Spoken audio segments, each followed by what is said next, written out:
Hi friends, आज हम आपको बताएंगे छंद के बारे में बेसिक नॉलेज, जो कि हर लोग को यह शंका होता है कि हम छंद क्या होता है, छंद कैसे क्या होता है। आज मैं सारा चीज आपको छंद के बारे में एक बेसिक नॉलेज, आपका कंसेप्ट क्लियर कर देंगे।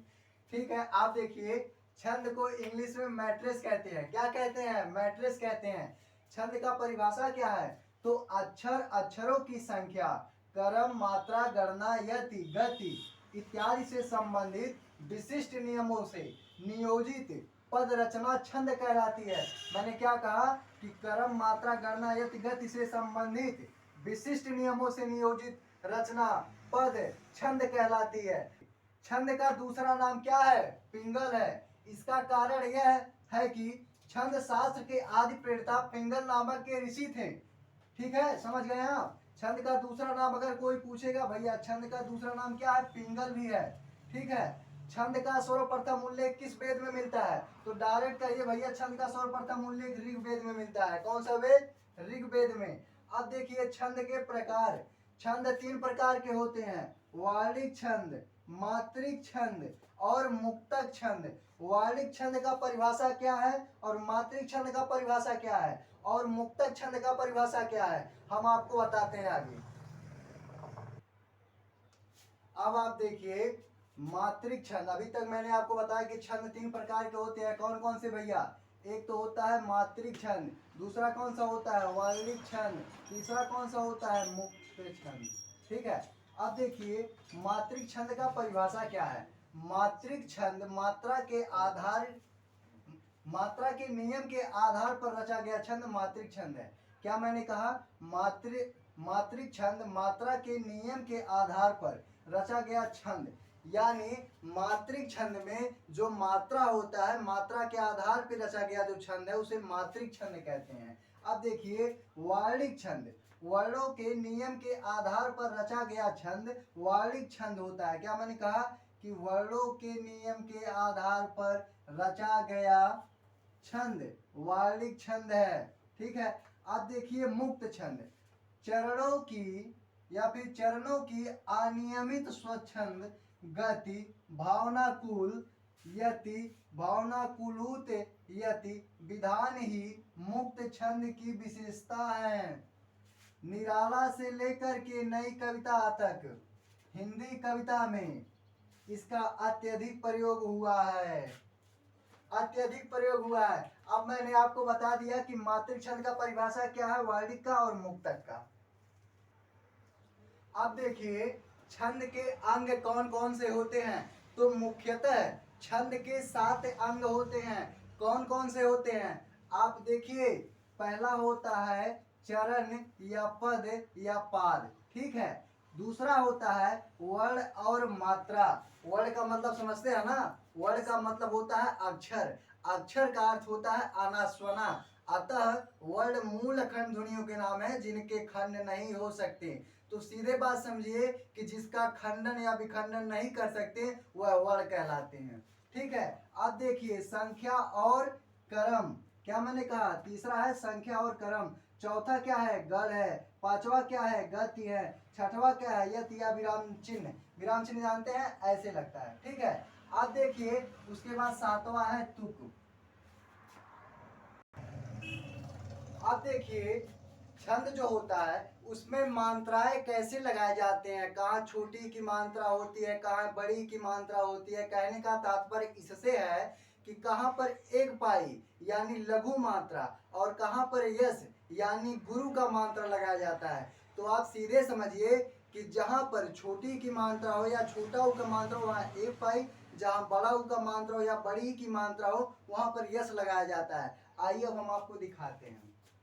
ये हो गया आपका लघु मात्रा। लघु मात्रा देखिए एक पाई से दर्शाया जाता है, लेकिन जब इसको काउंट किया जाता है तो एक मान लिया जाता है। ठीक है, क्या मान लिया जाता है? एक मान लिया जाता है। अब देखिए अगर खाली ए लिखा हो, ई उ री, तो वहां पर एक पाई दर्शाएंगे। एक पाई क्या मतलब ऐसे कर देंगे, ये आपका हो जाएगा एक पाई। ठीक है,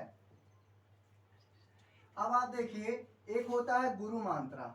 गुरु मात्रा क्या? उसको यस से दर्शाया जाता है, लेकिन जब काउंट किया जाता है तो उसको दो मान लिया जाता है। क्या मान लिया जाता है? दो।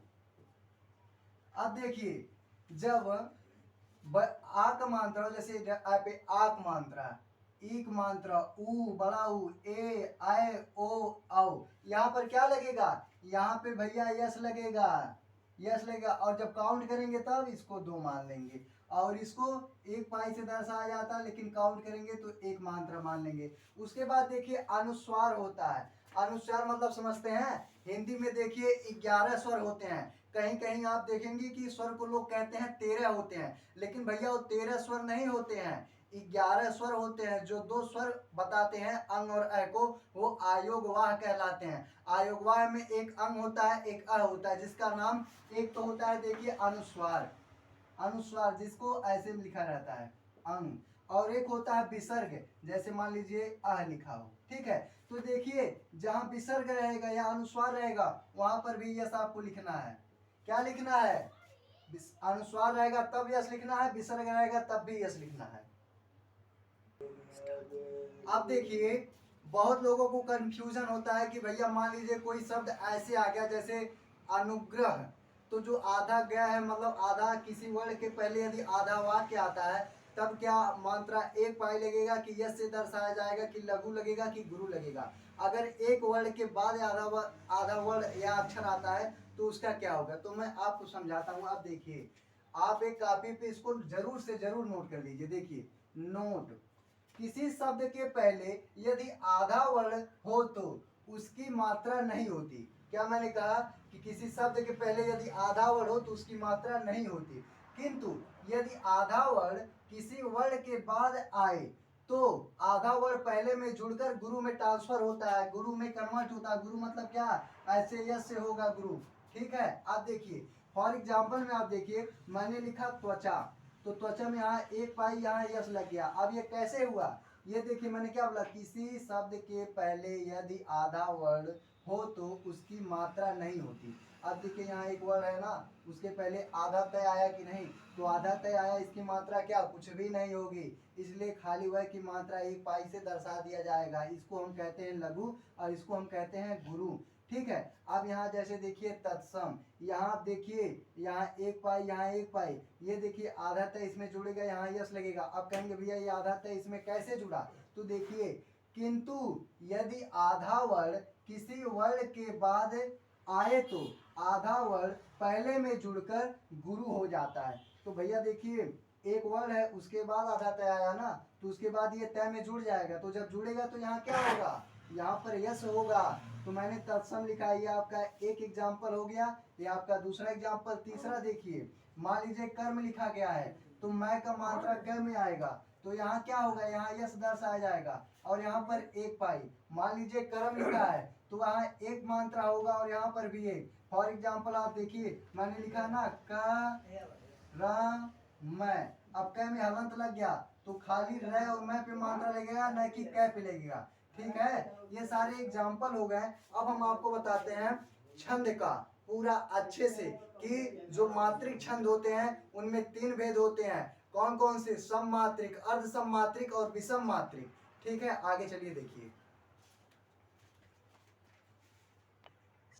अब देखिए मैंने आपको छंद के बारे में बेसिक नॉलेज बता दिया। हालांकि हम लोग मोबाइल से रिकॉर्ड करते हैं, इस वजह से हम अच्छे से पूरा रिकॉर्ड नहीं कर पा रहे हैं और हम लोग में जीबी कम पड़ जा रही है। इस वजह से मैं शॉर्ट वीडियो में आपको अगले नेक्स्ट वीडियो में छंद के बारे में अच्छे से, कि मात्रिक छंद के कितने भेद होते हैं, वालिक छंद के कितने भेद होते हैं और मुक्तक छंद के अच्छे से बताएंगे, ठीक है फ्रेंड्स। सो मैं अब चलता हूँ, थैंक यू। अगर आपको वीडियो पसंद आया हो तो लाइक शेयर सब्सक्राइब कर दो यार, क्योंकि इतना मेहनत हम लोग करते हैं, थोड़ा सा ख्याल करो यार हम लोगों पर।